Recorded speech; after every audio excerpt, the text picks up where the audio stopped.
Hello నమస్తే, welcome to reality check. ఆంధ్రప్రదేశ్లో మద్యం అంశానికి సంబంధించిన రాజకీయ ప్రకంపనలు చూస్తున్నాం. మద్యం కుంభకోణం అంటూ ప్రభుత్వానికి సంబంధించిన మీడియా చెప్తుంటే మద్యం అంశంలో అసలు కుంభకోణానికి అవకాశం ఎక్కడుంది అంటోంది వైఎస్ఆర్ కాంగ్రెస్ పార్టీ. వైఎస్ఆర్ కాంగ్రెస్ పార్టీకి సంబంధించిన ముఖ్య నేతల అరెస్టులు వరుసగా జరుగుతున్నాయి. మద్యం కుంభకోణానికి సంబంధించి చెవిరెడ్డి భాస్కర్ రెడ్డి అరెస్ట్ చూసాం. ఇప్పటికే తాజాగా మిథున్ రెడ్డి, వైఎస్ఆర్ కాంగ్రెస్ పార్టీకి సంబంధించిన ముఖ్య నేత ఎంపీ మిథున్ రెడ్డి అరెస్ట్ కూడా చూసాం. సో త్వరలో జగన్మోహన్ రెడ్డిని అరెస్ట్ చేస్తారు లాంటి వార్తలు కూడా తెలుగుదేశం పార్టీ మీడియాలో వస్తున్నాయి. ఛార్జ్షీట్ ఫైల్ చేసిన సిట్, ఈ ఛార్జ్షీట్ ఎలా ఉంది, ఛార్జ్షీట్లో ఉన్న అంశాలు ఏంటి, ఈ ఛార్జ్షీట్ ఆధారంగా జగన్మోహన్ రెడ్డి అరెస్టుకు సంబంధించిన అవకాశాలు ఎంత మేరకు ఉన్నాయి, ఛార్జ్షీట్లో ఇప్పటివరకు జరిగిన విచారణలో సిట్ తేల్చిన అంశాలు ఏంటి, మద్యం కుంభకోణం ఏంటి, దీనికి సంబంధించిన డీటెయిల్డ్ అనాలిసిస్, డీటెయిల్డ్ డిస్కషన్ జడస్ శ్రవణ్ గారితో మాట్లాడదాం. శ్రవణ్ గారు మనతో పాటు లైవ్లో జాయిన్ అవుతున్నారు. సో ఆ ఛార్జ్షీట్కి సంబంధించి ఏముంది, ఛార్జ్షీట్లో సిట్ పేర్కొన్న అంశాలు ఏంటి అనేది ఒకసారి శ్రవణ్ గారితో మాట్లాడదాం. సార్ నమస్తే, వెల్కమ్ టు ఈహా. వెరీ గుడ్ ఈవినింగ్ అండి. యా సరే, ఏంటి ఛార్జ్ షీట్ చూసిన తర్వాత what is your first impression? English లో మనకు ఒక సామెత ఉంది, Narasimharao garu, they dug the hill and caught the rat. అంటే తెలుగులో చెప్పాలి అంటే కొండను తవ్వి ఎలుకని పట్టారు సామెత. వన్ వర్డ్ ఆన్సర్ చెప్పాలంటే అంతేనా? నేను అనుకోవటం ఎలుకని కూడా పట్టలేదు. ఎలక్షన్ కూడా పట్టలేదు. That is the issue here. They dug the hill and even not even caught the rat. Not even caught the rat. ఎందుకంటే చార్జ్ షీట్ ఇప్పుడు మీరు నేను మాట్లాడుకున్నట్టు లా ఉండదు. ఇప్పుడు మీరు ఫర్ ఎగ్జాంపుల్ ఒక ఎలిగేషన్ చేసినప్పుడు ఒక మీడియా పర్సన్ గా, లేకపోతే ఒక రాజకీయ పార్టీ హోల్డ్ ప్రెసిడెంట్ గా ఉన్న నేను ఒక ఎలిగేషన్ చేస్తున్నప్పుడు మీ ఎలిగేషన్ కి నా ఎలిగేషన్ కి లీగాలిటీ ఉండదు, లీగల్ శాంటిటీ ఉండదు. ఎందుకు అంటే వాక్ స్వాతంత్రంలో భాగంగా, ప్రజాస్వామ్య ప్రాథమిక హక్కుల్లో భాగంగా మీకు అనిపించింది ఫలానా వ్యక్తి చేసి ఉండొచ్చేమో, ఫలానా వ్యక్తి చేశాడు, ఫలానా వ్యక్తి చేయడానికి ఇంకో నా దగ్గర ఈ విధమైనటువంటి సమాచారం ఉందని మీరు చెప్తారు. రాజకీయ పార్టీగా మేము కూడా ఫలానా వ్యక్తి అధికారంలో ఉన్న వాళ్ళు ఎంత డబ్బులు తీసుకున్నారు, అంత డబ్బుల్లో ఉన్నారని చెప్తా ఉంటాం. సో మీడియా కావచ్చు, రాజకీయ పార్టీలకు కావచ్చు, సామాన్యులకు కావచ్చు, చర్చించుకునే వాళ్ళకి రూల్స్, రెగ్యులేషన్స్, ఒక ప్రొసీజర్, ఒక చట్టం ఏమి ఉండదు. ఓకే, ఎందుకు అంటే మనం మాట్లాడతాం because it is a part and parcel of our fundamental right of freedom of expression కావచ్చు, ఇంకోటి కావచ్చు. కానీ ఒక చట్టం చేసేటువంటి ఆరోపణ అలా ఉండకూడదు, ఒక ప్రభుత్వం చేసేటువంటి ఆరోపణ అలా ఉండకూడదు, ప్రతిపక్షం చేసేటువంటి ఆరోపణ అలా ఉండొచ్చు.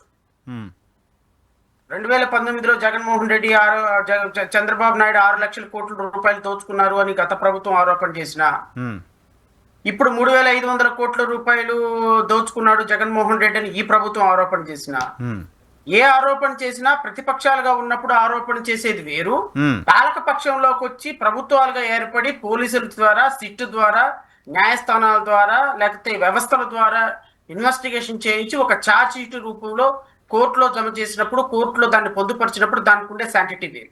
ఎగ్జాక్ట్లీ ఇప్పుడు చేసిన ప్రొసీజరు ఎలిగేషన్ లా ఉందా, అలా డాక్యుమెంటెడ్ ఎవిడెన్స్ గా ఉందా? నేను మొట్టమొదటి స్టేట్మెంట్ లోనే నా ఇంటెన్షన్ ఏంటో మీకు రివీల్ చేశాను. కొండను తవ్వి ఎలుకను పట్టాలి, కానీ ఎలుకను కూడా పట్టలేదు వీళ్ళు. ఎందుకు పట్టలేదు, ఛార్జ్ షీట్ లో ఎందుకు? ఇప్పుడు నేను మీరు మాట్లాడుకున్నట్టు ఉండకూడదని నేను ఉదాహరణ కూడా ఎందుకు చెప్పాను అంటే, ఇక్కడ నరసింహరావు గారు ఒక మీడియా కని, ఒక లాయర్ కని, ఒక సాధారణమైనటువంటి ఒక రాజకీయ పార్టీ ఓనర్ గా, లేకపోతే ఒక అధ్యక్షుడుగా చేసుకునేటువంటి ఎలిగేషన్స్ కి కోర్టులో ఛార్జ్ షీట్ గా ఫైల్ చేసి ఛార్జ్ షీట్ రూపంలో కోర్టులో వేసేటువంటి ఆధారాలకి చాలా తేడా ఉంటుంది. ఇప్పుడు ఈ కంప్లైంట్ నేపథ్యం ఏంటి, ఎందుకు నేను ఇంత పెద్ద స్టేట్మెంట్ వాడాను, దీంట్లో నేను జగన్మోహన్ రెడ్డిలో లిక్కర్ కుంభకోణం జరిగిందా లేదా, 3,500 కోట్ల రూపాయలు ఫ్లో అయినాయా లేవా, నిజంగానే గత ప్రభుత్వంలో లిక్కర్ స్కామ్ జరిగిందా లేదా, ఎవరెవరికి డబ్బులు వెళ్ళి అనే దాని మీద నేను పూర్తిగా కన్క్లూజన్ ఇవ్వడానికి నేను సిద్ధంగా, నేను ఇక్కడ లేను. నేను సపోర్ట్ చేయడానికి నేను ఇక్కడ లేను, అపోజ్ చేయడానికి నేను ఇక్కడ లేను.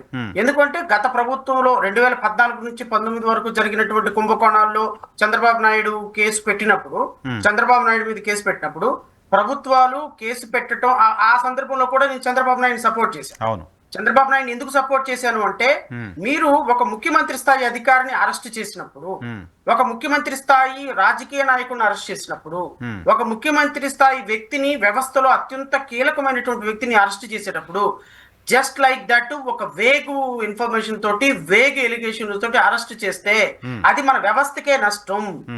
అది మన వ్యవస్థకి నష్టం, రాజకీయాలకి, రాజకీయ వ్యవస్థలకి నష్టం. రేపొద్దున మన రాష్ట్రాల మీద మిగతా రాష్ట్రాలు యాపకింప చేసుకుంటాయి. దీనిలో ఇన్వాల్వ్ అయినటువంటి ఐపీఎస్ ఆఫీసర్ని, ఐఏఎస్ ఆఫీసర్స్ ని, వీళ్ళందరినీ మీరు ఒక సిస్టమ్ లో పాములుగా కదుపుతున్నారు. ఈ రోజు ఇప్పుడు కసిరెడ్డి కావచ్చు, వాసుదేవరెడ్డి కావచ్చు, వీళ్ళందరూ కూడా చార్జ్ షీట్ లో ఉన్న వాళ్ళందరూ ఒక ఉన్నతమైనటువంటి అధికారులు, ఉన్నతమైనటువంటి ఐఏఎస్ని, ఐపీఎస్ని, అధికారుల్ని, ముఖ్యమంత్రుల్ని, మంత్రుల్ని, ఎంపీలని, ప్రజాప్రతినిధులను తీసుకొచ్చి మీరు ఒక వేగ్ అలిగేషన్లతోటి, ఒక ఆధారపూరితమైనటువంటి, ఊహాజనితమైనటువంటి ఆరోపణలతోటి మీరు ఛార్జ్ షీట్ లో పొందుపరచడం కరెక్ట్ కాదు. దీనివల్ల మన వ్యవస్థ ప్రతిష్ట నష్టపోతుంది అనేది నా పాయింట్. స్టేట్ ఇమేజ్ కూడా కదా, స్టేట్ ఇమేజ్ కూడా నష్టపోతుంది. గత ప్రభుత్వంలో చంద్రబాబు నాయుడు గారు స్కిల్ కుంభకోణంలో తప్పు చేయలేదు చేసేదే నేనెవరిని సార్ చెప్పడానికి? You are mine to decide.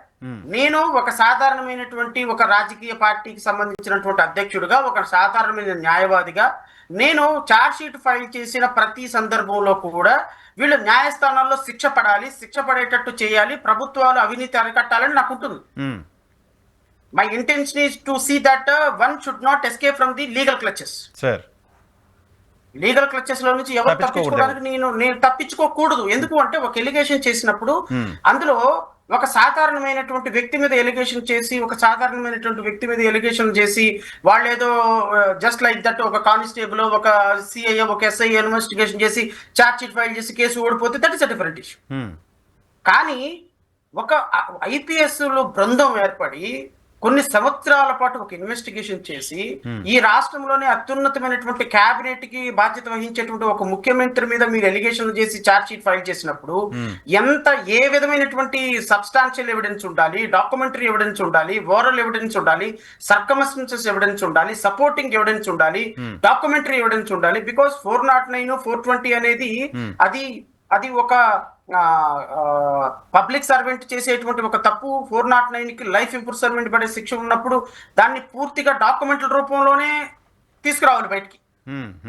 ఇప్పుడు నేను నరసింహరావు గారిని ఒక చంపదెబ్బ కొట్టాను, 323 కేసు, దానికి ఒక 6 నెలలు జైలు శిక్ష పడుతుంది. నేను చంపదెబ్బ మిమ్మల్ని కొట్టినందుకు, నేను మిమ్మల్ని తిట్టినందుకు డాక్యుమెంటరీ ఎవిడెన్స్ ఏముండదు, బ్యాంక్ స్టేట్మెంట్ ఉండదు, ఏముండదు.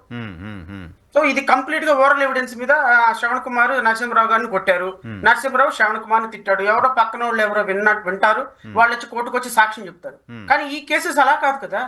ఒక ముఖ్యమంత్రి మీద, ఒక ఎంపీ మీద, ఒక ఐఏఎస్ మీద, ఒక ఐపీఎస్ మీద 420, 409 కేసు పెట్టినప్పుడు ఈ 420, 409 కి కావాల్సింది documentary evidence, recovery of money, properties ఎక్కడెక్కడ సీజ్ చేశారు. సో ఈ 409, 420 కేసెస్ ప్రజాప్రతినిధి మీద పెట్టినప్పుడు ఓరల్ ఎవిడెన్స్ పనికిరాదు సార్. ఓకే. సో ఇప్పుడు ఛార్జ్ షీట్ లో అటువంటి ఎవిడెన్స్ ఏం చూపించలేకపోయిందా? మరి ఛార్జ్ షీట్ లో ఏముందో మేమైతే చదవలేదు గారి, మేమైతే I will explain to the best of my limited knowledge. నేను ఎక్స్ప్లెయిన్ చేస్తా దీనికి. కానీ ఒక నేపథ్యం అనేది చాలా ఇంపార్టెంట్ నరసింహరావు. నేపథ్యం ఎందుకు నేను చెప్తున్నానంటే, ఒక ముఖ్యమంత్రి స్థాయి వ్యక్తి మీద, ఒక మంత్రివర్గం మీద మీరు ఒక బురద జల్లేటప్పుడు, మాట్లాడేటప్పుడు, గత ప్రభుత్వంలో చంద్రబాబు నాయుడు మీద పెట్టిన కేసు అయినా సరే, ఇప్పుడు జగన్మోహన్ రెడ్డి మీద పెట్టి దాన్ని అరెస్ట్ చేయాలని, ఈ కేసులో జగన్మోహన్ రెడ్డి పేరు రిఫరెన్స్ రాకపోతే నేను సిట్ అధికారులు ఇచ్చినటువంటి ఛార్జ్ షీట్ ని నేను వాళ్ళని ఇప్పటికిప్పుడు ప్రాథమికంగా తప్పు పట్టేవాడు కాదు. కానీ ఇప్పుడు వీళ్ళు ఛార్జ్ షీట్ లో రాసుకున్నటువంటి వేగ్ ఎలిగేషన్స్, ఛార్జ్ షీట్ లో రాసుకున్నటువంటి ఒక్క రూపాయి కూడా ఆధారం లేకుండా, ఛార్జ్ షీట్ లో 305 పేజీల charge sheet, preliminary charge sheet కావచ్చు, charge sheet is nothing but preliminary or final ఏమి ఉండదు. ప్రిలిమినరీ ఛార్జ్ షీట్ వేశారు, this is a charge sheet. రేపొద్దున దీనికి అనుబంధమైనటువంటి charge sheet, final charge sheet వేసేస్తారు. సో మొదటగా వేసిన ఛార్జ్ షీట్ లో ఒక్క అక్షరం మార్చడానికి కూడా కుదరదు. సో కంప్లీట్ గా ఛార్జ్ షీట్ అంటే ఛార్జ్ షీటే, ఎఫ్ఐఆర్ కాపీ ఇంకోటి లాగా మార్చడానికి కుదరదు. సో ఈ ఇంత దుర్మార్గమైనటువంటి, ఇంత వేకు ఛార్జ్ షీట్ నాకు తెలిసినంత వరకు నా న్యాయ చరిత్రలో నేను ఇంతవరకు చదవాలనిస్తుంది. ఏంటి సార్ అంత పెద్ద మాట అన్నారు? చాలా పెద్ద మాట ఇది, చాలా పెద్ద మాట. నేను చాలా పెద్ద మాట అనడానికి కూడా నా దగ్గర నేను నాకున్నటువంటి పరిజ్ఞానం ప్రకారం నేను మీకు ఎక్స్ప్లెయిన్ చేస్తాను, మీ ద్వారా రాష్ట్ర ప్రజలకు కూడా ఎక్స్ప్లెయిన్ చేస్తాను. ఎందుకు అంటే ఇది మనం ఒక సిస్టమ్ లో ఉంటున్నాము సార్. ఈ సిస్టమ్ ఎప్పుడు కూడా బాగుండాలని కోరుకోవాలి. గత ప్రభుత్వంలో చంద్రబాబు నాయుడు 2014 నుంచి 19 వరకు 100 కోట్ల రూపాయలు స్కామ్ చేశాడు అని చెప్పిన సందర్భంలో ఆ 100 కోట్ల రూపాయల స్కామ్ కూడా చట్టం ముందు నిలబడాలి. ఒకవేళ 3,500 కోట్ల రూపాయలు జగన్మోహన్ రెడ్డి కనుక ఇప్పుడు స్కామ్ చేసింది మాట వాస్తవమే అయినట్టయితే ఈ 3,500 కోట్ల రూపాయలు కూడా చట్టం ముందు నిలబడి తీరాలి. ఇలా నిలబడగలిగినప్పుడే నువ్వు పోయిన తర్వాత నేను పోయిన తర్వాత మా అన్నయ్య, మళ్ళీ చంద్రబాబు నాయుడు పోతే మళ్ళీ జగన్ పోతే మళ్ళీ ఆయన 1000 కోట్లు తిన్నాడని, నువ్వు 5,000 కోట్లు తిన్నావని, 3,000 కోట్లు తిన్నావని ఒకళ్ళ మీద ఒకళ్ళు కేసులు పెట్టుకుని ఐపీఎస్ ఆఫీసర్ని, ఐఏఎస్ ఆఫీసర్ని, ఐఆర్ఎస్ ఆఫీసర్స్ ని, గ్రూప్ 1 ఆఫీసర్ అందరినీ లోపల పంపించుకుంటా కూర్చుంటే రాష్ట్ర ప్రజలు పిచ్చోళ్ళ సార్. అదే కదా, ఇద్దరి మధ్య ఫైట్ కాదు కదా, స్టేట్ కదా. రాష్ట్ర ప్రజలకి ఒక సంకేతం ఇవ్వాలి కదా. ఇప్పుడు మీరు ఈ విధమైనటువంటి చార్జ్ షీట్ వల్ల ఒక్క రోజు కూడా జగన్మోహన్ రెడ్డికి జైలు శిక్ష పడదు కాక అసలు రిమాండ్ యాక్సెప్ట్ చేస్తారో కూడా లేదు, నాకు తెలియదు. I'm very sorry to say. నేను మీకు చెప్తాను, ఎందుకంటే మనం కూడా వేగంగా మాట్లాడుకోవాలి. మనకి పోలీసులు వేసిన ప్రతి మాట, పోలీసులు వేసిన ప్రతి ఛార్జ్ షీటు ప్రామాణికమే. మీరు నేను ఎలిగేషన్ చేసినట్టు కాదు. పోలీసులు చేసినటువంటి ప్రతి ఆధారానికి, చేసినటువంటి ప్రతి ఆరోపణకి వీళ్ళ ఆధారాలు చూపించాల్సి వస్తుంది కోర్టు ముందు. చూపించాలి మరి. నేను మీకు చెప్తాను నరసింహరావు గారు, 26/8/2024 ఎడ్డి Venkateswararao Srinivas and son of Venkateswararao, principal secretary revenue excise of Andhra Pradesh కి కొన్ని ఒక రిపోర్ట్ రాశాడు సార్. 26/8/2024 ఇగో ఈ రాష్ట్రంలో మద్యం మీద కొన్ని 1,000 కోట్ల రూపాయలు, 4,000 కోట్ల రూపాయలు స్కామ్ జరిగింది. దీని మీద మీరు ఇమీడియట్ గా ఇన్వెస్టిగేషన్ చేయండి అని 2024 ఆగస్టు, అంటే రమారమి ఆంధ్రప్రదేశ్ సిట్ పోలీసులకి ఈ కంప్లైంట్ వచ్చి రమారమి 11 నెలల పైన అవుతుంది. అంటే 1 year అప్రాక్సిమేట్లీ 1 year ఈ కేసు మీద ఇన్వెస్టిగేషన్ జరిగింది. నెంబర్ వన్ అంటే ఇదేదో ఈ రోజు నిన్న మొన్న జరిగినటువంటి రిపోర్టో లేదా స్పామ్ ఆఫ్ 1 hour 2 hours ఒక 1-2 days ముందు వచ్చినటువంటి రిపోర్ట్ కాదు సార్.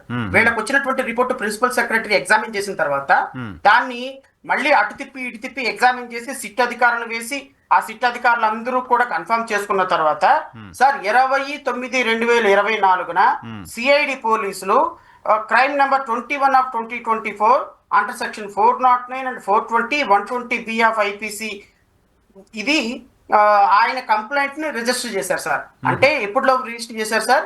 26/8 వచ్చినటువంటి రిపోర్ట్ ని ప్రాథమికంగా ఎగ్జామిన్ చేసి ప్రిన్సిపల్ సెక్రటరీ దగ్గర నుంచి సిట్ వాళ్ళ అధికారుల దగ్గరకు వచ్చి అధికారులు ప్రాథమికమైన రిపోర్ట్ ఇచ్చి 4,000 కోట్లు 5,000 కోట్లు మధ్యంలో కుంభకోణం జరిగింది.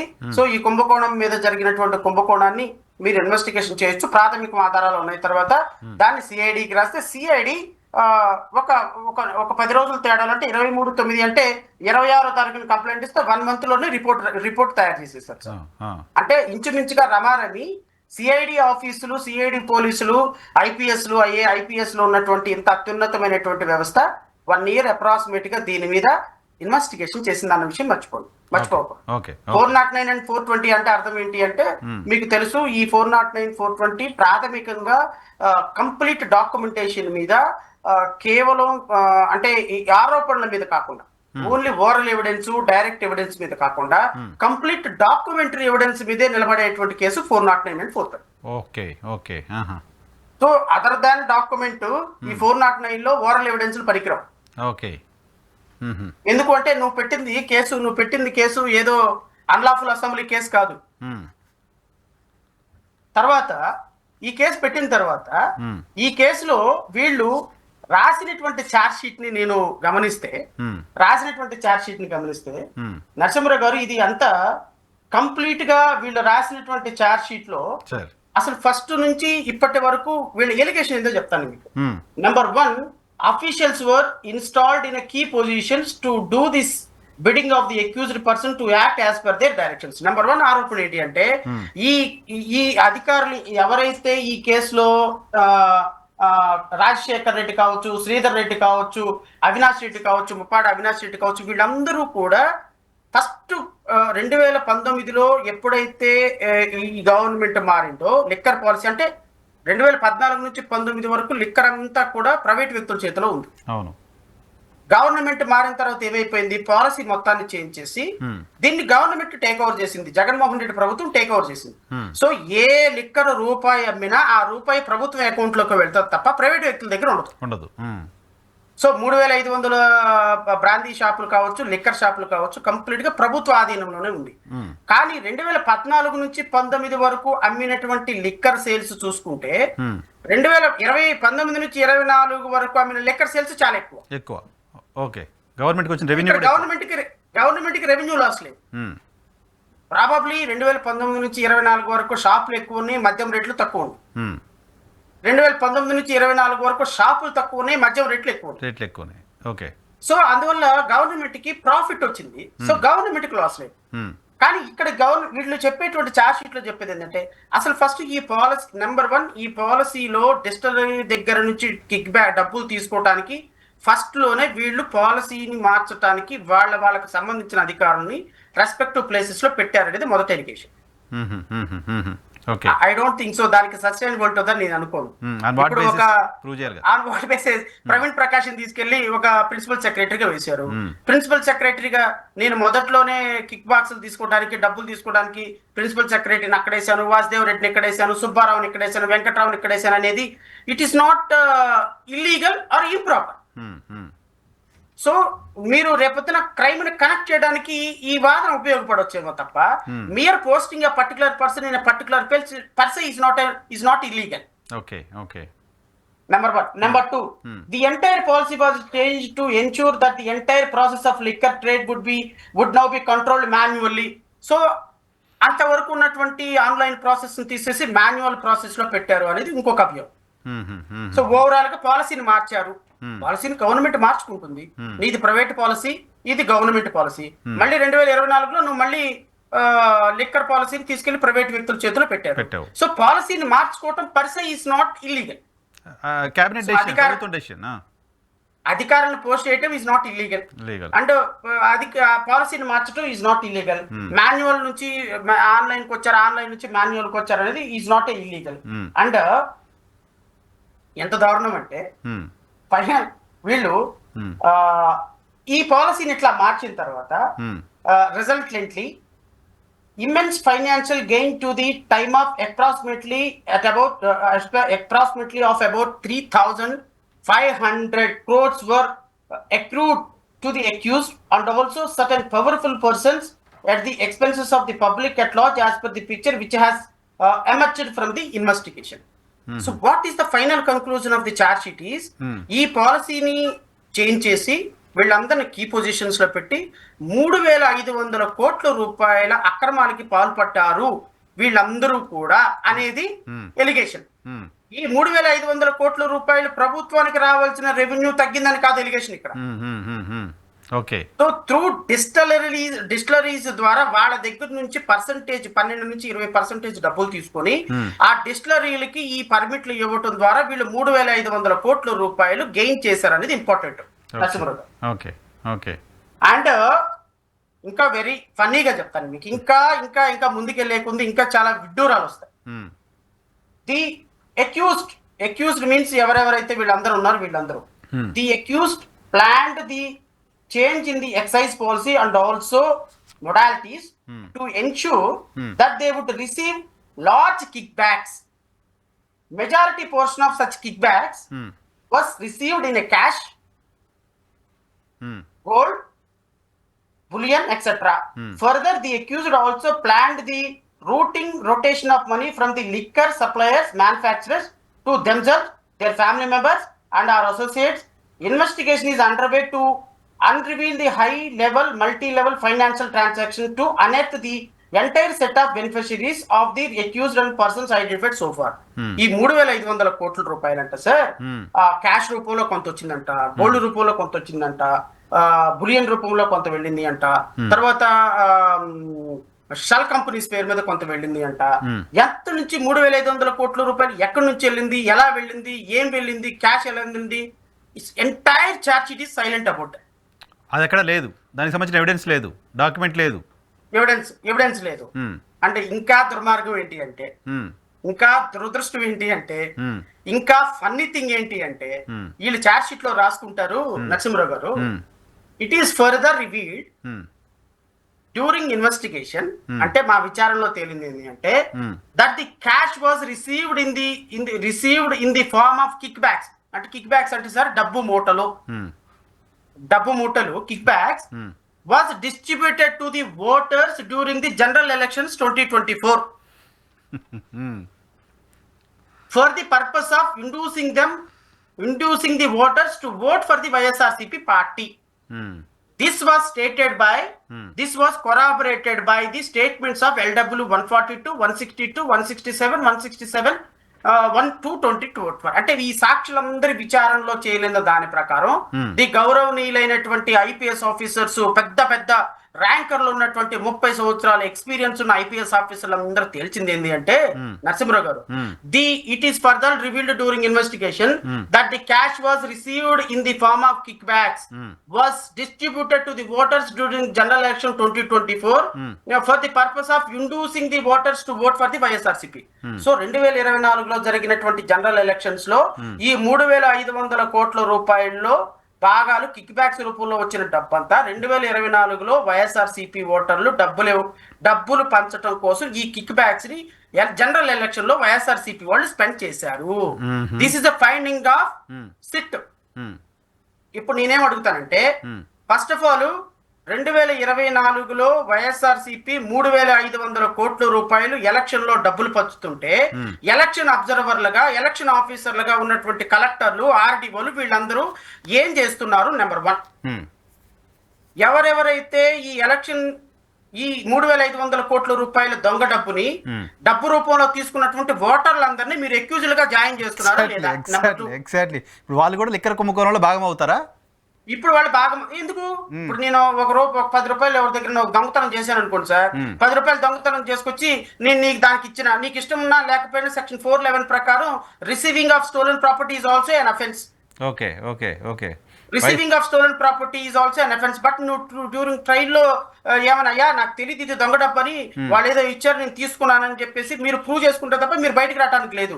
బట్ ఒక్కసారి కనుక స్టోలెన్ ప్రాపర్టీ కనుక నీకు దొరికిందంటే ఇవన్నీ ఎక్కడ వస్తాయి అంటే బంగారపు షాపుల దగ్గర వస్తాయి. నేను బంగారం దొంగతనం చేసి బంగారపు షాప్ వాళ్ళకి అమ్ముతా. నా దగ్గర కూడా ఇలాంటి ఒక కేసు జరిగింది. 20 కేజీల బంగారం ఒకటి దొంగతనం చేసి 5 కేజీల బంగారం ఒక మర్చెంట్కి అమ్మేశాడు. వాడిని కూడా ఎక్యూజుల్ గా చేశాడు. వాడికి మహాప్రభు నాకు అసలు తెలియదు దొంగ బంగారం అని అంటాడు. సరే what ever it is, receiving stolen property is also an offence కదా. మరి 3,500 కోట్ల రూపాయలు ఫస్ట్ ఓటర్లకు పంచి పెడుతుంటే ఎలక్షన్ కమిషన్ ఏం చేస్తుంది, ఎలక్షన్ ఆఫీసర్లు ఏం చేస్తున్నారు, ఎలక్షన్ అబ్జర్వర్లు ఏం చేస్తున్నారు? మరి ఎలక్షన్ సజావుగా కొనసాగింది, ఇక్కడ డబ్బు ఏమి డిస్ట్రిబ్యూట్ జరగలేదని at the final stage of election process లో డిస్ట్రిక్ట్ కలెక్టర్లు ఈ ఎలక్షన్ కమిషన్ కి ఇచ్చిన అఫిడవిట్లు ఏమవుతాయి? ఎగ్జాక్ట్లీ చెప్పారు కదా, బ్రహ్మాండ ఫ్రీ అండ్ ఫెయిర్ ఎలక్షన్ జరిగింది, ఎలాంటి డబ్బులు లేవు, మద్యం లేదు, ఏం లేదని చెప్పారు కదా. ఇప్పుడు ఈ ఎలక్షన్ ఆఫీసర్లు అందరినీ కూడా సార్ 3,500 కోట్ల రూపాయలు ఎలక్షన్ లో డబ్బులు పంచారని శ్రవణ్ కుమార్, నరసింహరావు చెప్పలేదు. ఇది చెప్పింది ఆంధ్రప్రదేశ్ రాష్ట్ర ప్రభుత్వం సిట్టు. ఆంధ్రప్రదేశ్ రాష్ట్ర ప్రభుత్వం సిట్ అధికారులు ఇప్పుడు ఎలక్షన్ కమిషన్ మీద ఎలక్షన్ లో డబ్బులు తీసుకున్నారు అని ఓటర్ల మీద వేసినటువంటి అభియోగాన్ని నిరూపించుకోవాల్సిన బాధ్యత వాళ్ళ మీదే ఉంటుంది. 2024 సంవత్సరంలో జరిగిన జనరల్ ఎలక్షన్స్ లో డబ్బులన్నీ వైఎస్ఆర్సీపీ వాళ్ళు కిక్ బ్యాక్స్ రూపంలో డబ్బులు పంచుతుంటే మీరు ఏం చేశారు? అధికారులు ఏం చేశారు? ఎలక్షన్ కమిషన్ ఏం చేస్తుంది? ఇప్పుడు ఈ డబ్బులు తీసుకున్న ఓటర్లందరినీ ఐడెంటిఫై చేసి వాళ్ళందరినీ అరెస్ట్ చేస్తారా లేదా అనేది జేబీఎం భారత పార్టీ ప్రధానమైనటువంటి డిమాండ్. అంటే నేను ఇంకొక స్టెప్ ముందుకేసి వెళ్తున్నాను. నేను ఈ సిట్టు వేసినటువంటి ఛార్జ్ షీట్, కోర్టులో వేసినటువంటి ఛార్జ్ షీట్ కి ప్రతి లైన్ కి, ప్రతి వర్డ్ కి, ప్రతి కన్క్లూజన్ కి లీగాలిటీ ఉంటుంది. You mind it. ఈ లీగాలిటీని ప్రూవ్ చేసుకోవాల్సిన బాధ్యత కూడా సిట్ అధికారులదే. నేను ఇప్పుడు ఎలక్షన్ కమిషన్ కి లెటర్ రాయబోతున్నా. ఈ 3,500 కోట్ల రూపాయలు వైఎస్ఆర్సీపీ పంచింది, ఎవరెవరికి పంచింది? ఈ పంచినటువంటి వాళ్ళు అధికారులు ఏం చేస్తున్నారు, ఏ కాన్స్టిట్యున్సీలో పంచింది? సిట్ అధికారులు ఇచ్చినటువంటి ఈ 3,500 కోట్ల రూపాయల డబ్బుని ఏ విధమైనటువంటి ప్రలోభాలకి వైఎస్ఆర్సీపీ ఇస్తే మరి మీరు అధికారులు ఏం చేస్తున్నారు, ఎలక్షన్ కమిషన్ ఏం చేస్తున్నారు? దీని మీద ఇన్వెస్టిగేషన్ జరగాలి. లేదా పోలీసు సిట్ అధికారులు సార్ ఇది తప్పుగా రాశామని వాళ్ళైనా ఒప్పుకోవాలి. సో ఈ రెండిట్లో ఏదో ఒకటి జరగాలి. ఇప్పుడు వీళ్ళు సేఫ్ సైడ్ ఎలాగైపోయినారంటే 3,500 కోట్ల రూపాయలు డబ్బు వచ్చిన మాట వాస్తవం. ఎక్కడెక్కడి నుంచి వచ్చిందంట? నిన్న అరెస్ట్ అయినటువంటి వ్యక్తి ఎవరు? మిథున్ రెడ్డి కాదు, మన చెవిరెడ్డి భాస్కర్ రెడ్డి, A38. చెవిరెడ్డి భాస్కర్ రెడ్డి కొడుకు మోహిత్ రెడ్డి, మిస్టర్ చెవిరెడ్డి మోహిత్ రెడ్డి, A39 దీంట్లో A39. And chairman TUDA had provided white colour Toyota car fortune bearing registration number so and so for transportation of cash from Hyderabad to Vijayawada. One Mr. Balaji Kumar Yadav and one Mr. Ramanjelu would accompany to gunman to Chevireddy Bhaskar Reddy to transport cash from Hyderabad and places. It was further revealed that on 1/2/2024 to 22/22/2024 the aforesaid mentioned 3 persons traveled to house of Mr. so and so Prakash, room number 312, landmark apartment, Tadepalli. In the said house they were given card boxes containing cash of around 8 to 9 crores. అంటే మోహిత్ రెడ్డి హైదరాబాద్ నుంచి విజయవాడ డబ్బులు transport చేసే విషయంలో తీసుకొని వచ్చాడని. రెండోది ఏంటంటే safe houses రూపంలో హైదరాబాద్ లో 100 కోట్ల రూపాయలు దాచిపెట్టారని. తర్వాత ఈ డబ్బులు ఈ టొయోటాలో ఇన్నోవా కార్ లో ట్రాన్స్పోర్ట్ చేశారని. ఇలాగా 100 కోట్ల రూపాయలు ట్రాన్స్పోర్ట్ చేసి చేసి చేసి ఇంకా ఇంకా ఇంకా ఫన్నీ విషయం చదివి వినిపించిన తర్వాత నేను నా విశ్లేషణలోకి వెళ్తాను. From the investigation done so far, PRA number 119, sir. Sure. From the investigation done so far, it is revealed during the second half of 2019, a meeting of the owners of the distilleries were held, Sajjala Sridhar Reddy, at a hotel park, Hyatt, Hyderabad, where the owners of the distilleries were told to cooperate with the orchestrated sale of liquor by raising planned indents and issuing manual OFS to select suppliers in the state of Andhra Pradesh. During the meeting, the owners were intimated that that if they do not agree to the proposal and no orders will be issued. Such intimidation of kickbacks by threatening them with no issuance of OFS, thereby receiving kickbacks amount to the extortion. Under the threat of loss of business, several distilleries agreed to pay kickbacks at the rate of 12% soon. అంటే business లో threat చేయగానే వీళ్ళు ఏం చేశారు, 12% kick backs ఇవ్వడానికి అంగీకరించారు. Soon the percentage of kick backs was increased of 20% of the base price. ఇక్కడ ఇది చాలా important. The collected amounts were eventually handed over to Kasireddy Rajasekhar Reddy. Okay, 3,500 కోట్ల రూపాయలు ఎలా బండ్ల రూపంలో, బాండ్ల రూపంలో వచ్చింది, బ్యాంక్ రూపంలో వచ్చింది, క్యాష్ రూపంలో వచ్చింది, డివిడెండ్ రూపంలో వచ్చింది, ఇమూవబుల్ ప్రాపర్టీస్ రూపంలో వచ్చింది, ఏమి చవటంలా. డిస్టిలరీస్ వాళ్ళు అందరినంటే పిలిచారంట, ఒక చోట కూర్చోబెట్టారంట, థ్రెటన్ చేశారంట, 12 to 20% ఇవ్వమన్నారంట. పాప బిజినెస్ పోతే వాళ్ళు కూడా అంగీకరించారంట. కిక్ బ్యాక్స్ ఇచ్చేసారంట. కిక్ బ్యాక్స్ ఇచ్చేసిన తర్వాత ఈ collected amounts were eventually handed over to the Kasireddy Rajశేఖర్ రెడ్డి A1. Kasireddy Rajశేఖర్ రెడ్డికి ఇచ్చారంట. Rajasekhar Reddy would then pass the money to Vijayasai Reddy A5. Kasireddy Rajasekhar Reddy Vijayasai రెడ్డికి A5 కి మనీ ఇచ్చాడంట. దెన్ మిథున్ రెడ్డి A4 మిథున్ రెడ్డికి ఇచ్చాడంట. బాలాజీ గోవిందప్ప A33 బాలాజీ గోవిందప్ప, అదే Bharatiya cements director. who would transfer it to former chief minister YS Jaganmohan Reddy. ఎట్లా ట్రాన్స్ఫర్ చేశాడు? జగన్మోహన్ రెడ్డి గారు తాడేపల్లి ప్యాలెస్ కింద టీ స్టాల్ దగ్గర కింద కూర్చొని టీ తాగుతుంటే బాలాజీ గోవిందప్ప వచ్చేసి బ్యాగ్ తీసుకొని వచ్చి జగన్మోహన్ రెడ్డికి డబ్బులు ఇచ్చేసేసి ఆ డబ్బుల్ని ఇంటిలో తీసుకెళ్లి పెట్టుకోమని అంటే ఇంకా ఆయన ఆ డబ్బు పోసుకొని వెళ్ళిపోయి తాడేపల్లి ప్యాలెస్ లో పెట్టుకున్నాడా? అరే, ఒక చీఫ్ మినిస్టర్ మీద నువ్వు ఎలిగేషన్ చేసేటప్పుడు సార్ 1 లక్ష 6 లక్ష కాదు కదా సార్. అదే కదా ఏదో ఉంటారు కదా సార్ ఫామ్. ఏ ఫామ్ లో వెళ్ళింది ఇంత ముందేమో. వినండి చెప్తా. On an average extension 50 to 60 crores were collected every month. Every month 50 నుంచి 60 కోట్లు ఈ ప్రాసెస్ లోనే జరిగిందంట. ఈ ప్రాసెస్ లో జరిగింది. డిస్టిలరీస్ వాళ్ళు తీసుకొచ్చేసేమో కసిరెడ్డికి ఇవ్వటం, కసిరెడ్డి ఏమో విజయసాయి రెడ్డికి ఇవ్వటం, విజయసాయి రెడ్డి ఏమో మిథున్ రెడ్డికి అంటే బాలాజీకి ఇవ్వటం. వీళ్ళు జగన్మోహన్ రెడ్డికి who would transfer it to former chief minister. Sir, what does mean by transfer, sir? How? What does it mean by transfer? On account కాదు, ఆన్ అకౌంట్ అయితే డాక్యుమెంట్ ఉండాలి. It's not an account. Transfer means what? నువ్వు ఒక chief minister స్థాయి, ఒక chief minister మీద నువ్వు allegation చేస్తున్నప్పుడు, ఒక చీఫ్ మినిస్టర్ కి ఎవ్రీడే 50-60 crores వెళ్తాయి అని చెప్పినప్పుడు, ఒక చీఫ్ మినిస్టర్ 3,500 కోట్ల రూపాయల ప్రధాన లబ్ధిదారుడు, అంతిమ లబ్ధిదారుడు అని చెప్పినప్పుడు, చీఫ్ మినిస్టర్ దగ్గరికి ఒక్క రూపాయి వచ్చి సేఫ్ గా లాంచ్ అయినట్టు, ల్యాండ్ అయినట్టు నీ సిట్ దగ్గర ఒక్క ఆధారమైన ఉన్నదా అని అడుగుతున్నాను.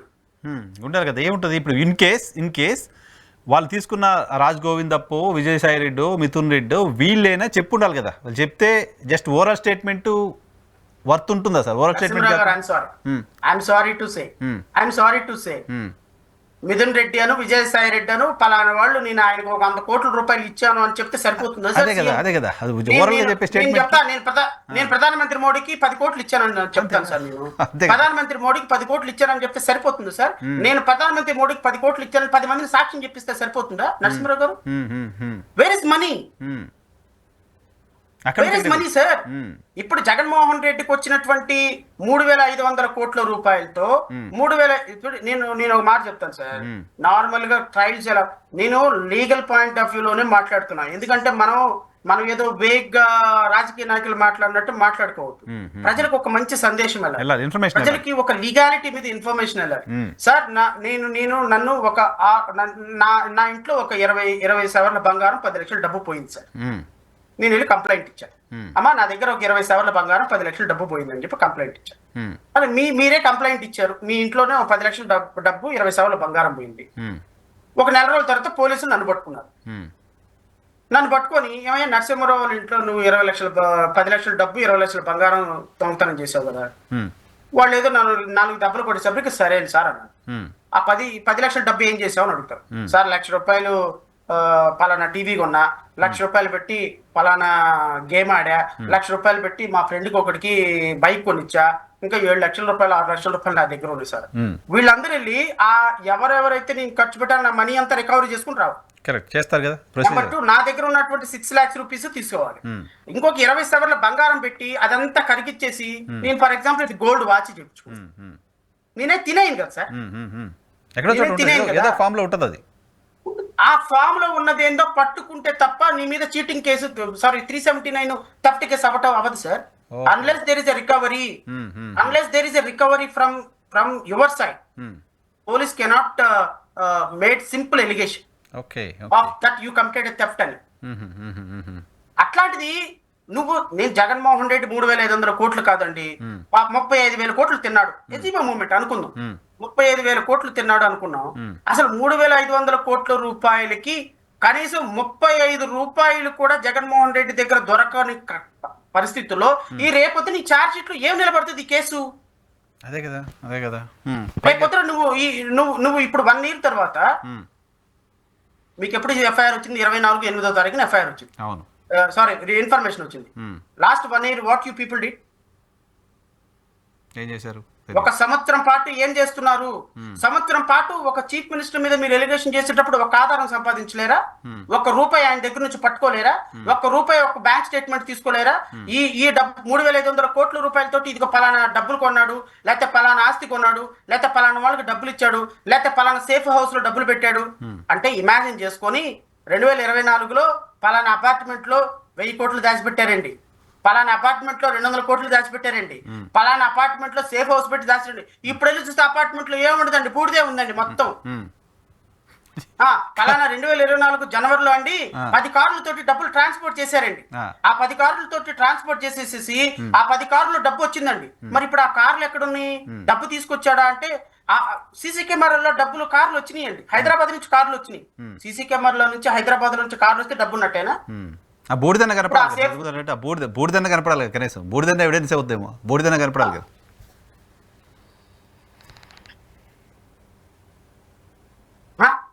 అలా కాదు సార్. Hello sir, please. నేనేమంటానంటే కూటమి ప్రభుత్వం సంబంధించిన మీడియా, ఏబిఎన్ కావచ్చు, TV5 కావచ్చు, మహా కావచ్చు, లేకపోతే ముసుగేసుకొని తెలుగుదేశం పార్టీని సపోర్ట్ చేసే కందుల రమేష్ లాంటి వాళ్ళు, ఒక ఇంటలెక్చువల్ బ్రెయిన్స్ అనే మాట్లాడే వాళ్ళు ప్రజలకు వాస్తవాలు చెప్పాలి అంటున్నాను. ప్రజలకు వాస్తవాలు తెలియపరచాలి. మిమ్మల్ని నమ్మి ప్రజలు మీ మీ మీ మీ మీడియా చూస్తున్నప్పుడు ప్రజలకు మీరు ఒక వాయిస్ గా నిలబడాలి. నిన్న ఒక ఒక ఒక ఒక ఈ మొన్న 3 రోజుల నుంచి దుబాయ్ లో డబ్బులు, దుబాయ్ లో స్టాక్, దుబాయ్ లో ఇళ్ళు, దుబాయ్ లో రిసార్ట్లు, మరి 1 ఇయర్ నుంచి ఏమి సిట్ అధికారులు గడ్డి పీకారు దుబాయ్ వెళ్లకుండా, దుబాయ్ లో నుంచి డబ్బులు తీసుకురాకుండా అని అడుగుతున్నాను. ప్రజల డబ్బు కదా 3,500 కోట్ల రూపాయలు. ఎంత ఎంత ఇప్పుడు ఈ విషయాలన్నీ కూడా తెలుగుదేశం మీడియాలో, ఏబిఎన్ లో, టీవీ5 లో కానీ, మహా టీవీలో కానీ రావు. వాళ్ళు మాట్లాడరు. ఎందుకు మాట్లాడరు? అక్కడ కూర్చున్నటువంటి విశ్లేషకులందరూ కూడా వాళ్ళు ఇచ్చినటువంటి స్క్రిప్ట్ తోనే మాట్లాడేటువంటి వ్యవహారం ఉంటుంది. నేను మళ్ళీ చెప్తున్నాను సార్, చంద్రబాబు నాయుడు గారు అరెస్ట్ అయినప్పుడు ఒక్కొక్క ఛానల్లో నేను 8 గంటల సేపు కూర్చున్నాను. టీవీ5 లో, ఏబిఎన్ లో, I think you are there.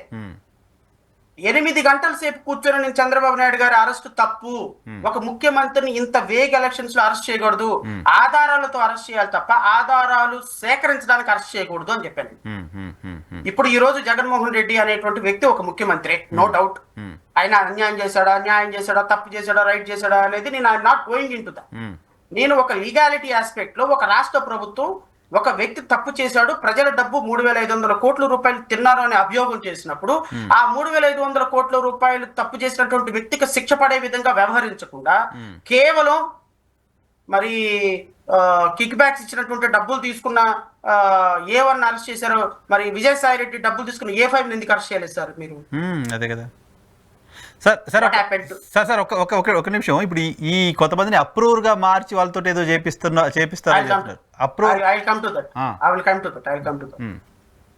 ఈ ఆన్ అన్ యావరేజ్ 50 నుంచి 60 కోట్ల రూపాయలు ఎవ్రీడే జగన్మోహన్ రెడ్డి రిసీవ్ చేసుకున్నాడు అని చెప్పడానికి ఒక సిట్ అధికారులు చేసినటువంటి విఫల ప్రయత్నంలో 50-60 కోట్ల రూపాయలు ఎలా వచ్చినాయి అని మీరు ప్రాథమికమైన నిర్ధారణకు వచ్చారు చెప్పండి. బ్యాంక్ ట్రాన్సాక్షన్ లేదు, జగన్మోహన్ రెడ్డి దగ్గర ఒక్క రూపాయి కూడా రికవరీ లేదు. ఒక ముఖ్యమంత్రి మీద మీరు ఆరోపణ చేసేటప్పుడు డబ్బులు తీసుకొచ్చి చెవిరెడ్డి భాస్కర్ రెడ్డి తీసుకొచ్చి, గోవిందప్ప తీసుకొచ్చి డబ్బులు ఇచ్చేటప్పుడు రోజుకి 50-60 కోట్ల రూపాయలు ఏ ఫామ్ లో వచ్చి జగన్మోహన్ రెడ్డికి చేరినాయి సార్. ఆ 50-60 కోట్ల రూపాయలు ఇప్పుడు సేఫ్ గేమ్ ఆడటానికి ఏం చేశారు చెప్పనా? సేఫ్ గేమ్ ఆడటానికి ఈ డబ్బులన్నీ జనరల్ ఎలక్షన్ లో పనిచేశారు. పనిచేసి మధ్య కుంభకోణంలో కోట్లాది మంది ప్రజల్ని భాగస్వాములు చేశారు. మరి ఎలక్షన్ లో డబ్బులు పనిచేసిన తర్వాత రికవరీ డబ్బులు లేనప్పుడు మరి ఏం పెడదామని, ఏం బీకుదామని కేసు పెట్టారు వీళ్ళు. డబ్బులంతా వెళ్ళిపోయినాయి కదా సార్, వెళ్ళిపోయినాయి కదా, డిస్ట్రిబ్యూట్ అయిపోయినాయి. 305 పేజీల్లో ఏం రాశారో తెలుసా? ఏవైతే ఎక్యూజ్డ్ కింద కంపెనీస్ పెట్టినారో ఆ ఎక్యూజ్డ్లకి, బంగారం వ్యాపారులకి, థర్డ్ పార్టీలకి, వాళ్ళకి వీళ్ళకి జరిగినటువంటి ట్రాన్సాక్షన్స్ ఒక 60-70 కోట్లు చూపించారు. ఈ ట్రాన్సాక్షన్ ఫిక్షస్ ట్రాన్సాక్షన్సా, కరెక్ట్ ట్రాన్సాక్షన్సా, మంచి ట్రాన్సాక్షన్సా, దేనికి జరిగినాయి? ఇప్పుడు నేను ఉన్నాను సార్, నేను ఒక 50 లక్షల రూపాయలు పెట్టి బంగారం కొన్నాను. ఆ బంగారం కొనడానికో లేకపోతే ఒకటి ఏదైనా పర్చేజ్ చేశాను నా కంపెనీ తరఫున, డిస్టిలరీ నా కంపెనీ తరఫున నేను ఒక పర్చేజ్ చేశాను. ఆ పర్చేజ్ చేసిన ట్రాన్సాక్షన్ తీసుకొచ్చి దీంట్లో రాసి పడేశారు. ఏమని రాశారు? ఇది శ్రవణ్ కుమార్ కి పలానా వ్యక్తి, ఫర్ ఎగ్జాంపుల్ డిస్టిలరీ వాడు నాకేమన్నా 10 లక్షలు ఇచ్చాడు అనుకోండి, శ్రవణ్ కుమార్ కి 10 లక్షలు ఇచ్చింది ఎందుకు అంటే, శ్రవణ్ కుమారు వీళ్ళ దగ్గర నుంచి డబ్బులు వచ్చినాయి అంటే చాలు, వీళ్ళకి కమిషన్ ఇవ్వడానికి, వీళ్ళకి కిక్ బ్యాక్స్ ఇవ్వడానికి శ్రవణ్ కుమార్ కి డబ్బులు ట్రాన్స్ఫర్ అయ్యాయి అని ఈ ట్రాన్సాక్షన్స్, వాళ్ళ day to day regular transactions, వాళ్ళ మొబైల్ ఫోన్ లో ట్రాన్సాక్షన్స్ మొత్తం చేసేసారు.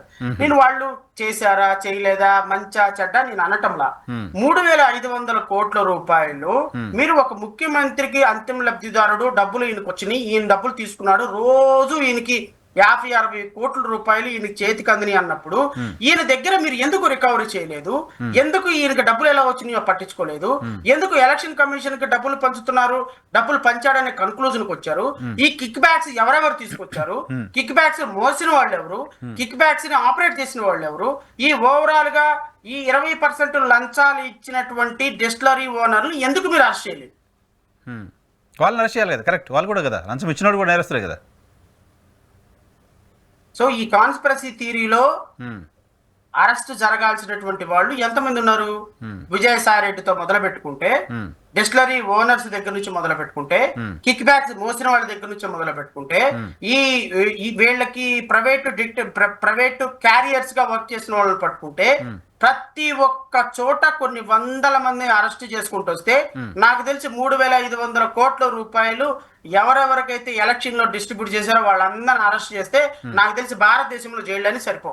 నేను కోరుతున్నా సిట్ అధికారులని, మీరు ఇమ్మీడియట్ గా 3,500 కోట్ల రూపాయలు లబ్ధిదారులు ఎవరైతే ఉన్నారో ఎలక్షన్ లో ఆ ఓటర్లందరినీ కూడా మీరు పట్టుకొని వాళ్ళందరి మీద కూడా కేసు పెట్టకపోతే మీ సిట్ అధికారుల మీద న్యాయ పోరాటం చేయడానికి మేము సిద్ధంగా ఉన్నాము. Because we must see this kind of allegations towards the reforms, election reforms. Election reforms గారి 3,500 కోట్ల రూపాయలు ఒక రాజకీయ పార్టీ ఓటర్లకు డబ్బులు ఇచ్చింది అని నువ్వు ప్రాథమికంగా చార్జ్ షీట్ లో పొందుపరిచిన తర్వాత first of all election commission ఇది ఫెయిర్ అండ్ ఎలక్షన్ కాదు అని ఒప్పుకోవాలి. లేదా ఎవరెవరికైతే డబ్బులు ఇచ్చారో వైఎస్ఆర్సీపీ పార్టీ ఎమ్మెల్యేలు ఎవరైతే డబ్బులు ఇచ్చారో వాళ్ళందరి మీద కేసులు కట్టాలి. ఎవరెవరైతే ఈ డబ్బులు డిస్ట్రిబ్యూషన్ జరిగిందో, ఎవరైతే ఓటర్లు డబ్బులు తీసుకొని ఓటేశారో వాళ్ళ మీద ఎంక్వైరీ జరగాలి. ఓవరాల్ గా ఈ కేసు ఏ విధంగా లాజికల్ కన్క్లూజన్కి వెళ్ళాలో ఆ లాజికల్ కన్క్లూజన్కి వెళ్ళకపోతే మాత్రం ఖచ్చితంగా మేము మాత్రం జయభీమరావు భారత్ పార్టీ న్యాయ పోరాటం, రాజకీయ పోరాటం చేయడానికి సిద్ధంగా ఉంది.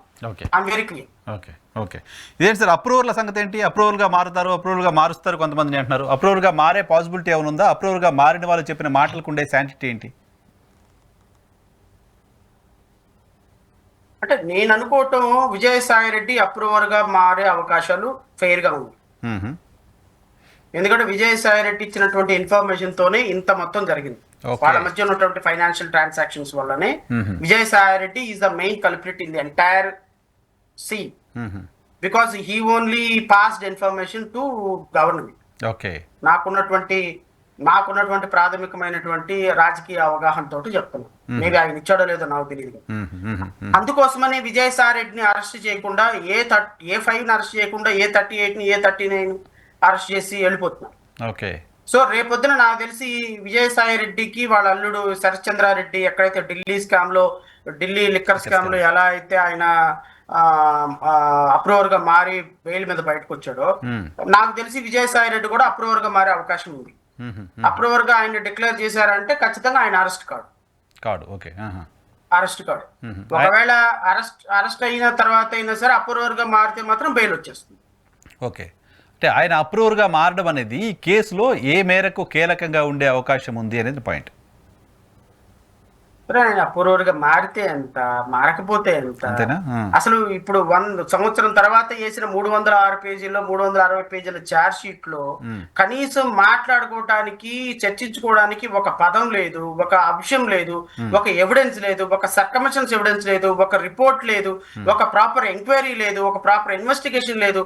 అరే 409 is very very important piece of section which required documentary evidence. ఈ డాక్యుమెంటరీ ఎవిడెన్స్ లో ఒక్కళ్ళ దగ్గర ₹1 రికవరీ ఉంది. I'm talking about only CM అండి. మిగతా వాళ్ళ దగ్గర ఉందా లేదా I'm no way concern. Distilleries తప్పు చేసినాయా, కసిరెడ్డి తప్పు చేశాడు, ఇంకోటి తప్పు చేశాడు ఇది అనటంలా. మీరు కిక్ బ్యాక్స్ ఎలా వచ్చినాయి అనే దానికి చెప్తాను చూడండి. 137 లో during the course of investigation several owners of distilleries and liquor business companies stated that. ఎవరండి ఆ సెవరల్ ఎవరండి? సెవరల్ ఏంది? సెవరలు ఇప్పుడు మీరు అంటారు కదా, మీడియా వాళ్ళు అంటుంటారు విశ్వసనీయ వర్గాల పోగొట్ట సమాచారం. ఇది తాడు బంగారం లేని స్టేట్మెంట్లు అన్ని. మీరు చెప్పాల్సినంత చెప్పేసి దానికి విశ్వసనీయ వర్గాల పోగొట్టాను కానీ, లేకపోతే ఇలా in and around people are discussing అని అంటారు.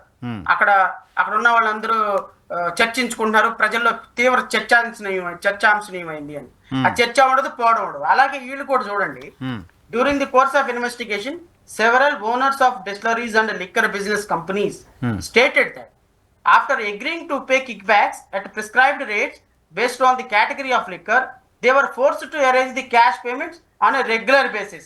After receiving the trade amount from APSPCL, the distillery owners would receive a call from someone. Who is that someone? In the liquor syndicate. Most often a person who introduced himself as a Prakash, introducing to deliver the kickbacks amount in a cash to the person specified in the locations. ఎవరు అంటే ఒక అతనంట ప్రకాష్ అంటే phone చేసి పలానా వాడికి డబ్బులు ఇయ్యి, పలానా వాడికి డబ్బులు ఇయ్యి, పలానా వీడికి డబ్బులు ఇయ్యి, వీళ్ళందరూ అంట పాపం ఇన్వెస్టిగేషన్ ఆఫీసర్ ముందు వచ్చి బోర్మన్నారంట. ఎవరా బోర్ మంది? Several distillery owners and liquor business companies.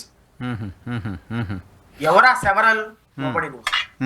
కాదు కాదు, ఇదంతా చూస్తుంటే మీరు నేను ఛార్జ్ షీట్ చూడలేదు కానీ మీరు చెప్తుందంతా వింటుంటే నేను గడిచిన 20 రోజులుగా నెల రోజులుగా మద్యం అంశానికి సంబంధించి తెలుగుదేశం పార్టీ మీడియాలో పత్రికల్లో వస్తున్న వార్తా కథనాలన్నింటినీ సమ్మప్ చేసి ఛార్జ్ షీట్గా పెట్టారని అనిపిస్తోంది. ఇవన్నీ ఛార్జ్ షీట్ గా పెట్టినా బాగుండేది సార్. అవి కూడా లేదు. వాళ్ళందరూ మాట్లాడేది, మా మిత్రులందరూ మాట్లాడేది తీసుకొచ్చి ఛార్జ్ షీట్ లో పెట్టినా కూడా బాగుండేది. ఎందుకంటే మా వాళ్ళు అల్లే కథలు సుప్రీంకోర్టు జడ్జి కూడా నమ్మబలికే విధంగా ఉంటాయి.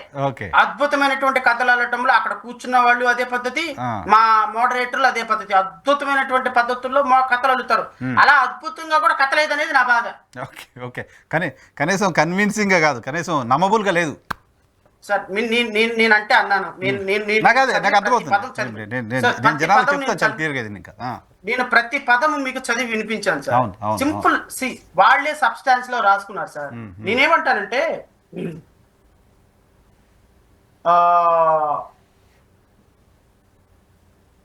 Sir, it is also page 134 it is also observed that liquor companies involved in payments of the kickbacks oblique commissions to the accused have made substantial purchase of gold, cloth and other material that are unrelated to the production of liquor or maintenance of a liquor company.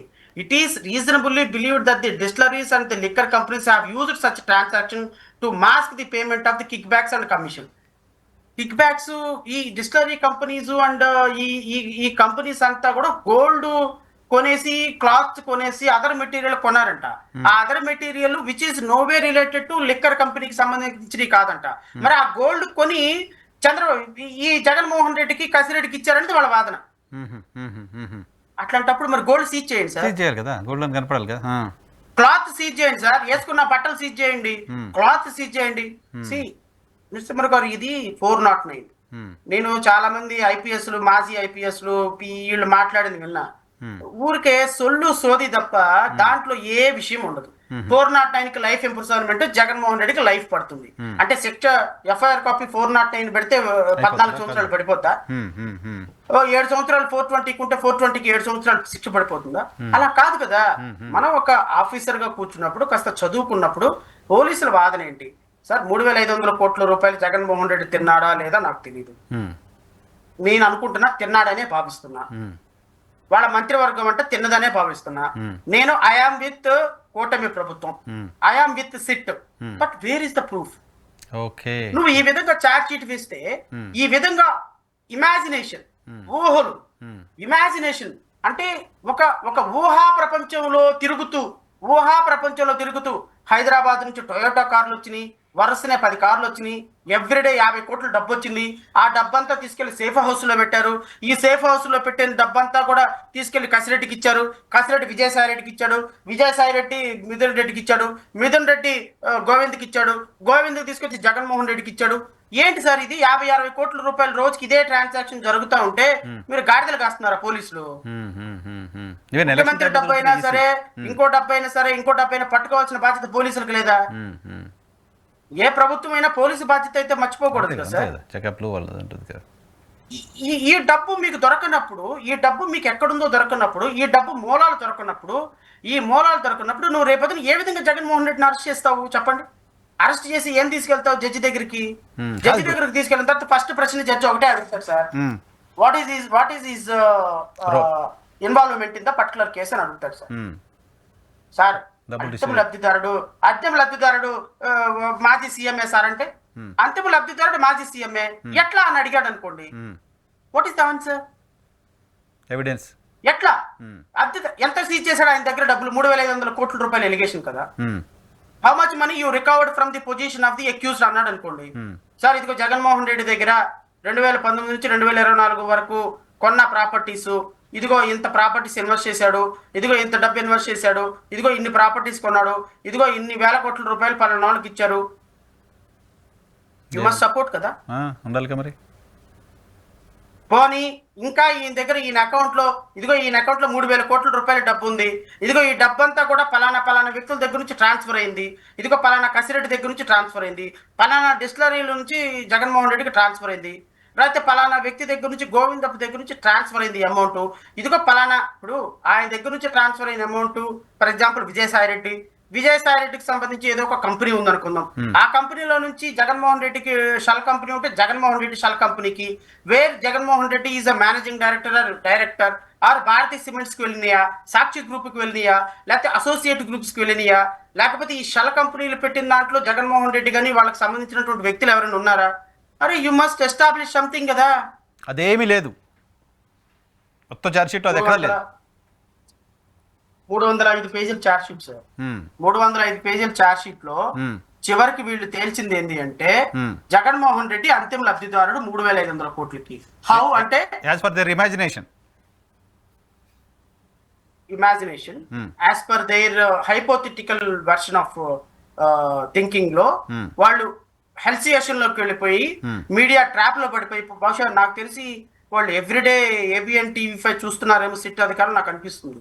ఎందుకంటే వాళ్ళు కూడా ప్రాథమికంగా ఎవరెవరైతే mind tune చేస్తున్నారో వాళ్ళ దగ్గరికి వెళ్ళిపోయినారు. వాళ్ళు మీ పోలీస్ ఆఫీసులో మంది మర్చిపోయినట్టున్నారు, మేము ఎవిడెన్స్ కలెక్ట్ చేయాలని మర్చిపోయినట్టున్నారు, ఎవిడెన్స్ కలెక్ట్ చేసే బాధ్యత మాకు ఒకటి ఉందని మర్చిపోయినట్టున్నారు. నేనేం అడ్వైజ్ చేస్తానంటే వీళ్ళు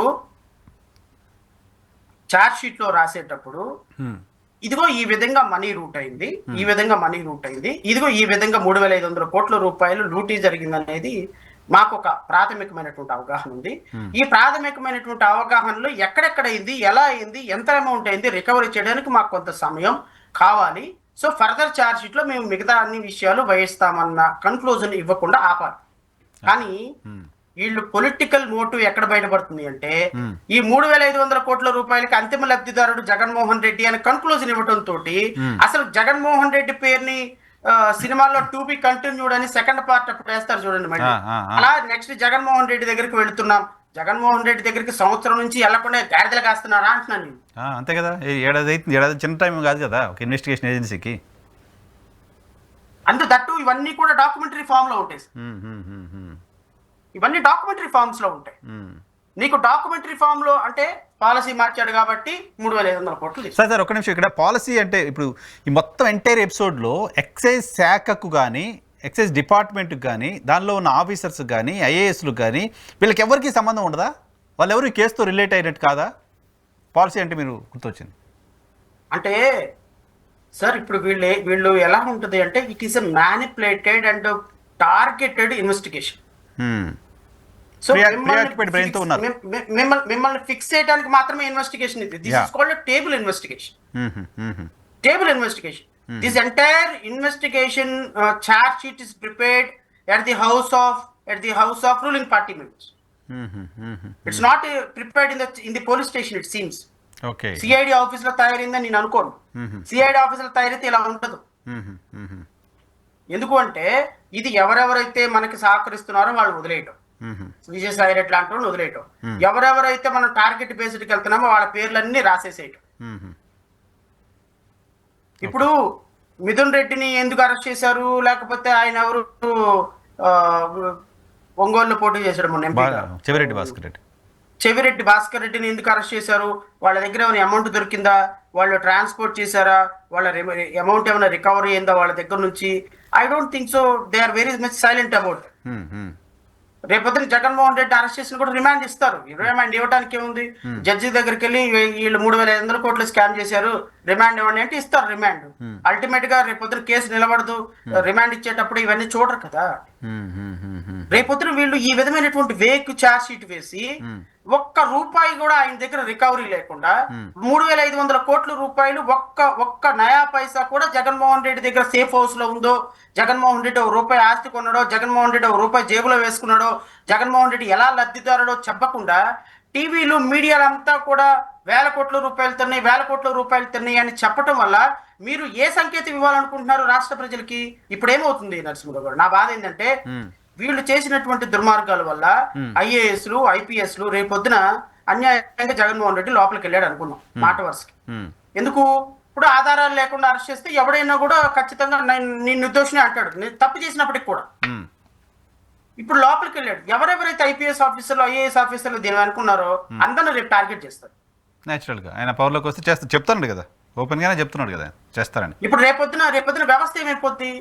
రేపొద్దున ఇప్పుడు నిన్నంతా నేషనల్ మీడియా మొత్తం కోడే కూర్చుంది. జగన్మోహన్ రెడ్డి, మాజీ డిప్యూటీ చీఫ్ మినిస్టర్ నారాయణ స్వామి, ఐఏఎస్ ఐపీఎస్ అందరూ కూడా ఢిల్లీ స్కామ్ లో ఉన్నారు, లెక్కర్ స్కామ్ లో ఉన్నారు. ఈ లెక్కర్ స్కామ్ లో ఎలా చేశారు, అలా చేశారు, ఆంధ్రప్రదేశ్ పరువును తీసిపడేశారు. మొన్నేమో లడ్డూ వ్యవహారం, నిన్నేమో లెక్కర్ స్కామ్. ఐపీఎస్ ఈ రోజు వరకు విఎస్ఆర్ ఆంజనేయులు ఇంచుమించు ఈ రోజు వరకు 2-3 నెలల పైన అవుతుంది, ఇంతవరకు డీజీపీ స్థాయి అధికారి లోపల ఉన్నాడు. ఐపీఎస్ లో ఐఏఎస్ అందరూ అభద్రత భావంతో ఉంటున్నారు. ఈ రాష్ట్రానికి ₹1 ఇన్కమ్ లేదు, ₹1 పెట్టుబడి లేదు. ఈ విధంగా వచ్చిన కంపెనీలు అన్నింటి మీద మీరు వేగ్గా కేసులు పెట్టుకుంటూ వెళ్తా ఉంటే రాష్ట్ర భవిష్యత్తు ఏమవుతుంది అర్థం కదా. Correct correct. ఏం ఆలోచిస్తుందో ప్రభుత్వం, బట్ ఇమేజ్ పోతుంది. మీరు అన్నట్టు ఆయన వచ్చి ఈయన అరెస్ట్ చేస్తారు, ఈయన వచ్చి ఆయన అరెస్ట్ చేస్తారు, స్కామ్ జరగాల్సిన అవసరం లేదు, మా కోపం ఉంది కాబట్టి ఏదో ఒకటి పెట్టి మేము అరెస్ట్ చేస్తాం, కుకుడు స్టోరీస్ చేసుకుంటా పోతామంటే స్టేట్ ఇమేజ్ కదా ఇష్యూ. మీరు చూపించిన ఖచ్చితంగా ఇప్పుడు ఏ ఎలక్షన్ లో వాడారు, ఎవరు వాడారు, ఎలా వాడారు, ఎంత డబ్బులు వాడారు, ఏ ఎలక్షన్ లో డబ్బులు పంచారనే దాని మీద ఇన్వెస్టిగేషన్ జరగాలి సార్ ఖచ్చితంగా. మేమైతే ఖచ్చితంగా నేనైతే మాత్రం లెటర్ రాయబోతున్నాను ఎలక్షన్ కమిషన్ కి. మరి ఎలక్షన్ కమిషన్ ఎలా రెస్పాండ్ అవుతుందో నాకు తెలియదు. ఈ ఛార్జ్ షీట్ అంతా ఎన్క్లోజ్ చేసి ఈ విధంగా ఆంధ్రప్రదేశ్ రాష్ట్రంలో 3,500 కోట్ల రూపాయలు రాజకీయ పార్టీ పంచిందని సిట్ అధికారులు నిర్ధారణ చేశారు. దాని మీద ఇన్వెస్టిగేషన్ చేయండి. ఆ సిట్ అధికారికి ఎవరు ఎవిడెన్స్ ఇచ్చారో మొత్తం పిలవండి, ఆ స్టేట్మెంట్ ఇచ్చిన వ్యక్తులను కూడా పిలిచి వీళ్ళని ఎంక్వైరీ చేయండి అని హైకోర్టులో కూడా కేసు అయిపోతున్నాను. కేసు కూడా వేస్తున్నారా? ఓకే, ఖచ్చితంగా వేస్తారు, అందులో డౌట్ ఏముంది? ఇప్పుడు మీకు 3,500 కోట్ల రూపాయలు ఓటర్లకు పంచారు అని సిట్ అధికారులు ఇచ్చిన తర్వాత దానికి ఆ స్టేట్మెంట్ కి, ఆ ఇన్వెస్టిగేషన్ రిపోర్ట్ కి, ఆ చార్జ్ షీట్ కి మరి వ్యాలిడిటీ ఇవ్వాల్సిందే కదా. ఆంధ్రప్రదేశ్ ఎలక్షన్స్ పైన అనుమానాలు కదా, అప్పుడు ఎలక్షన్ జరిగిన తీరుపైన అనుమానం కదా, ఫ్రీ అండ్ ఫెయిర్ ఎలక్షన్ గా చూడలేం కదా దాన్ని. ఖచ్చితంగా చూడలేము. ఏమో ఈ డబ్బులు పంచిన 11 మంది ఎమ్మెల్యేలు ఉన్నారేమో, వాళ్ళని డిస్క్వాలిఫై చేయాలి కదా. అసలు వాళ్ళు గెలిచినా గెలవకపోయినా వాళ్ళు పంచారంటేనే ఎలక్షన్ జరిగినట్టు కాదు కదా, ప్రాపర్ గా ఇన్ఫ్లుయెన్స్ చేసినట్టు కదా. మాలాంటి వాళ్ళు, మేము రాజకీయ పార్టీలుగా మాలాంటి వాళ్ళని డబ్బులు పంచలేదు కాబట్టి ఓడిపోయారు అంతే. సో ఖచ్చితంగా దీని మీద మాత్రం ఖచ్చితంగా నేను సీరియస్ గా వర్కౌట్ చేస్తాను. ఈ రాష్ట్ర ప్రభుత్వం చేసినటువంటి ఈ చార్జ్ షీట్ మీద వాళ్ళు స్టాండ్ అవ్వాలని అయితే మనస్ఫూర్తిగా కోరుకుంటున్నాను. రైట్ సార్, చూద్దాం ఏం జరుగుతుందో ఫర్దర్ గా. But thank you very much Shravan గారు, మాకోసం సమయం కేటాయించినందుకు. ఇది శ్రవణ్ గారితో పర్టికులర్గా ఈ మద్యం అంశానికి సంబంధించిన చార్జ్ షీట్లో ఏముంది, చార్జ్ షీట్ నిలబడుతుందా, చార్జ్ షీట్లో చెప్పిన అంశాలు ఎలా ఉన్నాయి అనేది శ్రవణ్ గారికి సంబంధించిన ప్రత్యేకమైన విశ్లేషణ. చూస్తూనే ఉండండి ఈ హెచ్టీవీ.